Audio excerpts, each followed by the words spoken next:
stories backstage. So we'll be looking at all of that when we start this review. We thank you for staying with us once again. All right, thank you. Okay, we are going to introduce the Chukwusakunna is with us, and Ezocha is very well in the mood for Christmas. I don't know how merry they are this merry Christmas. Very merry. Very interesting. All right, we'll get to that part. Let's see what the newspapers are saying this morning. And the first is the authority revealed while Along left Tinubu's cabinet for Senate plus other political intrigues. NNPC Limited delivers Port Harcourt refinery, and that's on page 6. All right, the Standard Times has the leading story, Guba. Supreme Court reserves judgment in Kano. Bauchi Tazel fixes January 15 for Rivers hearing. Federal government appoints new directors for aviation agencies.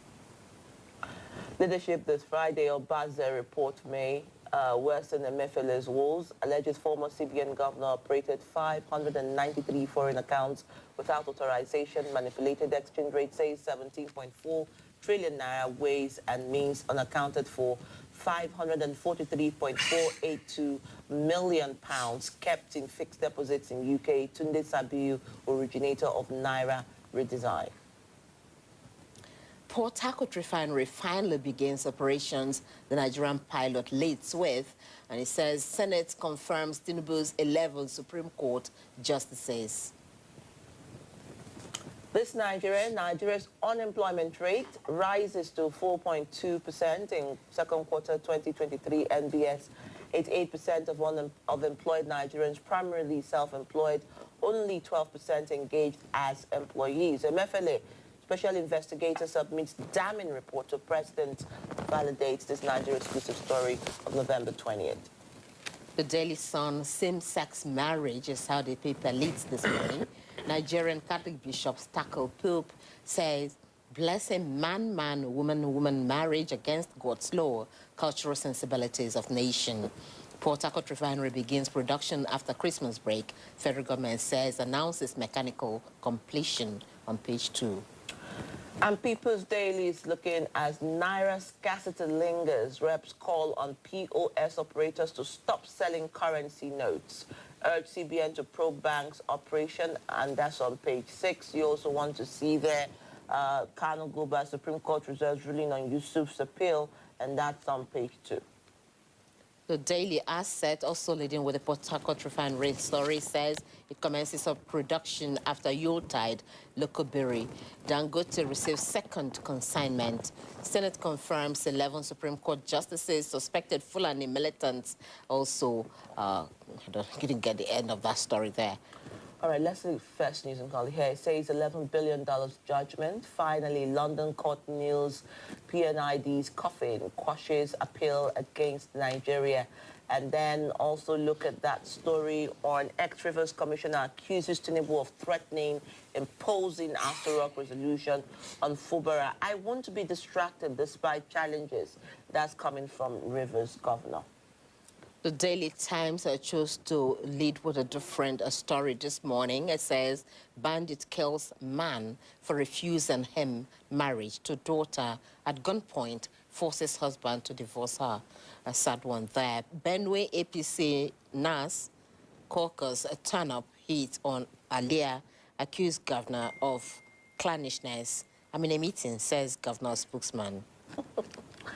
Those two constables that costed that Dutch tourist on the way have just been moved from service. But let's look at Nigeria News Direct. Nigeria's monthly expenditure declines to 1.3 trillion naira as fiscal deficit hits 727 billion naira. Out of school children, we're engaging state governments to tackle bottlenecks hindering success of UBEC funds coming from federal government. Low turnout, lack of cash, federal government's 50% discount for travelers.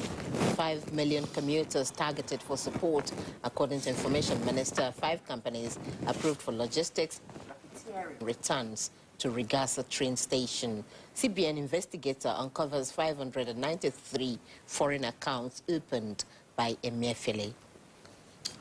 And the blueprint says federal government in Nigeria is let's move into 2024 with hope.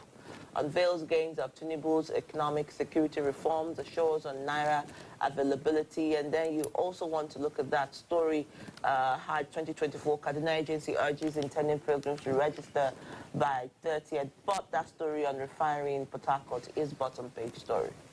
Let's check out the Nigerian Tribune. Tinubu reintroduces school feeding education ministry to take charge. Federal government vows to return 15 million out-of-school children to classroom by 2027, says no condition attached to payment of 4 months withheld salaries to ASU on page 12. Akiwumi Adesina wins 2023 Obafemi Awolowo Prize for Leadership. Anyoko Adebanjo wants leaders to emulate Awo on page 4. New Telegraph, Nigeria going through very tough times, but we can fix it. And that's coming from Edo, on page 2, 3, and 5. Unemployment rose by 4.2% in second quarter. NBS speaks on that. Nigerians will reap gains of Tinubu's reforms in 2024. Telecom service will be better next year. NCC passengers to get 25% rebate for delayed, cancelled flights in 2024 coming from NCCA, and just above that, Naira depreciation versus Nigeria's debt burden on page 25 against other stories that we have here. So let's come to the reviewers. Chukwuka, well, you started the chuckling, so maybe we'll just find out what interests you first of all on the front pages. No, we'll start with the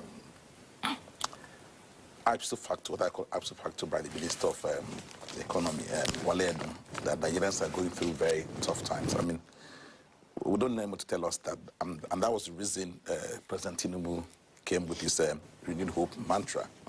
But I can tell you without fear of contradiction that the last 7 months have been the worst for Nigerians since independence. We're chuckling backstage because each time the government comes up with these very funny policies, like Ezocha and I were discussing, some Nigerians less Nigerian than the others. If you're going to allow people to ride train for free, and you want to implement that, then why do others have to pay half of the fare? To go to where to go meet their loved ones for Christmas and New Year celebrations. See, it goes to show you the kind of policies we adopt. So those who are paying, who are supposed to pay half of the fare, they are less Nigerians, they are not Nigerians, they are 5%ers, if you ask me. Then those who, because train services, that you have train services is enough plus for you. You understand? You already have train services going in your area. So aside Abuja, Kaduna, I think Lagos, Ibadan, then Itakpe, Warri, there's another place in Nigeria where you have train services. For most people who travel for Christmas, Igbos are known to travel mostly for the south, for Eurotide. But as we can see, they're asked to pay 50%. And like I said yesterday, I think after we discussed yesterday, the presidency started changing. Because what they said initially was, they said they were going to produce luxury buses.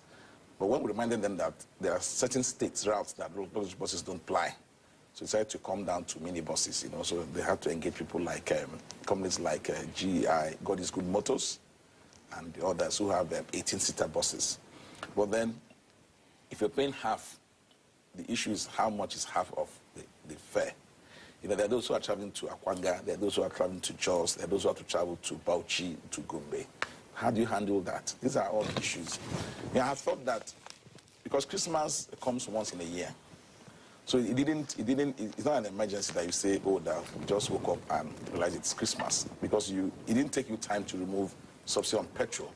So the same way you remove subsidy on petrol and promised Nigerians 1 million CNG buses, this is 7 months. And I wonder if you're going to order companies to build the CNG buses from scratch, I wonder how long it takes to build one CNG bus.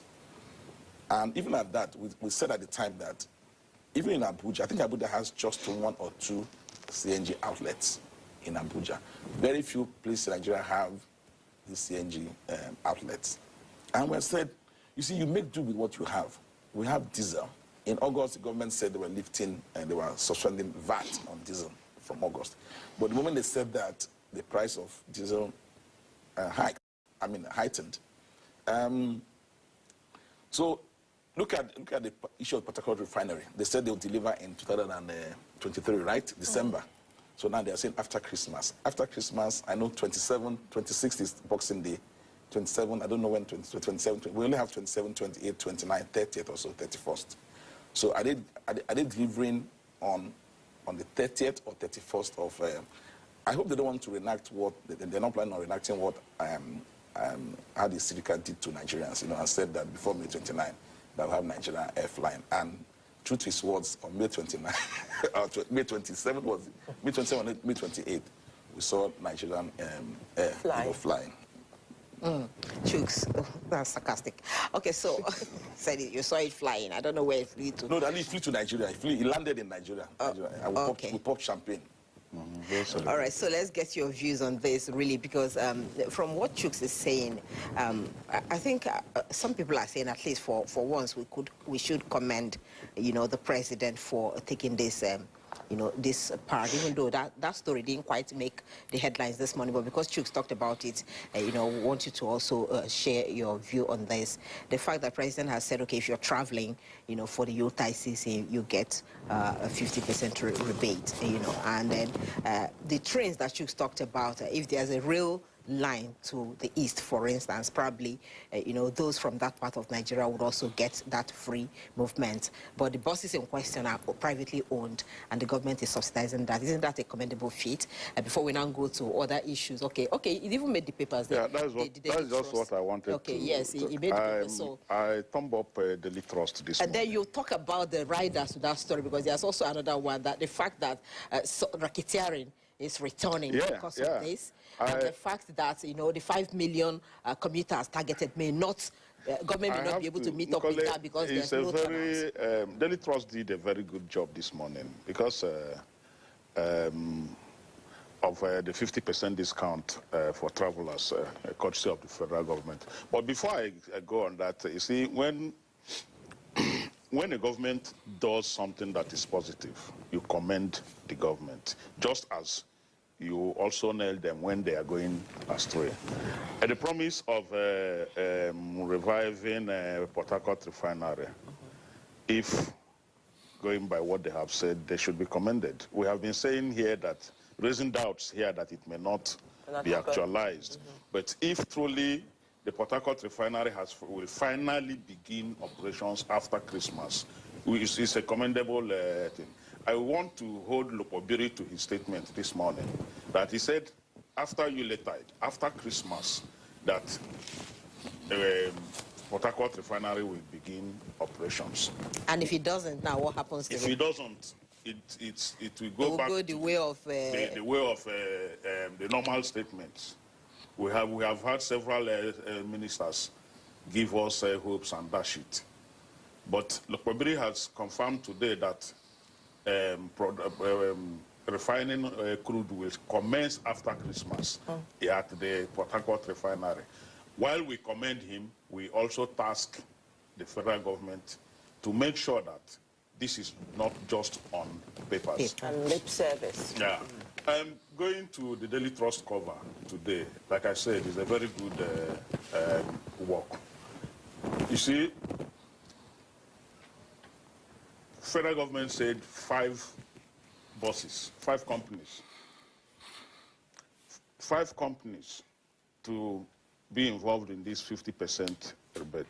But if you are traveling by train, it's 0. You don't pay nothing. So the question now is, are there cities that have special respect or honor or regard or for trains? I have said it here severally that while we were young, we used to travel by train. From our place, we will go to Umahia, Uzakwali, and wait for train. Some will go to Aba and wait for train that is coming from Port Harcourt to go to Kaduna. Why is it that such things are no longer in the southeast? Why is it that if you want to enjoy traveling by rail, you only go through Kaduna? It's only Kaduna, Lagos, and Takpe Warri. this southeast and other south-south cities, are they not part of Nigeria?